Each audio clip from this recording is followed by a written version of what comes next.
Now, to use our front-end tech inside our application, we need to first save our static files in which we have the AlpineJS framework and also the CSS from TailwindCSS.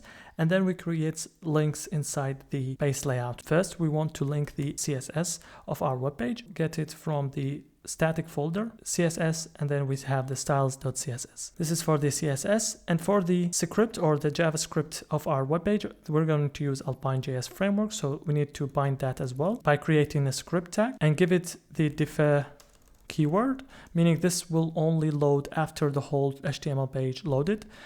And this is necessary with AlpineJS. And then we give it the source of the AlpineJS file, and you could use a CDN, but I prefer hosting my own files because I could then manage the compression of these files. This is a minified JS script that we already downloaded when we hit the make init to initialize our project. After creating this, when we refresh now, we won't get the actual CSS. We won't get the Tailwind CSS because we need to actually ship those files and actually host them with the echo router of Pocketbase. And to do that, we go back to our main folder. Inside here, we're going to create another rule from the e.router, and we're going to create a get rule, obviously.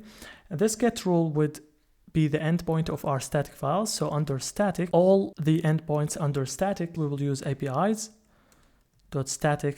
directory handler, and we're going to give it the OS directory that we are going to host our files in, and should be in the root position of our application. So os.dirfs, and then we give it the folder location. In this case, it's in the root, so we're going to go ahead and say /static. But this static directory handler also needs another argument, which is the fallback. Since we're not going to use a fallback, so we're going to go ahead and we add the false boolean here.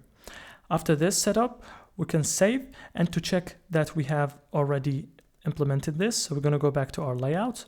Inside here, we're going to use some Tailwind CSS classes. So we hit the class keyword.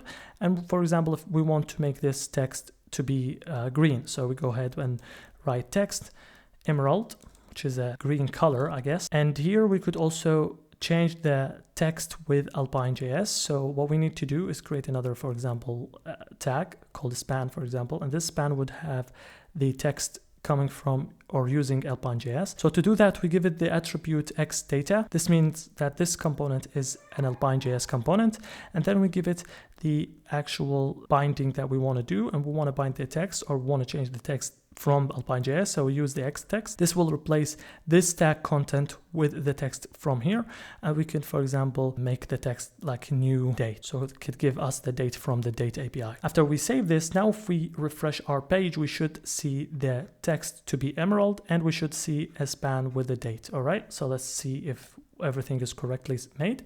And yes, you can see that here we have the actual date from the JavaScript, and we have the text, as you can see here. If you probably cannot see it because it's a green, light green, using the font of Tailwind CSS. So we have successfully set up Tailwind CSS and AlpineJS in our project.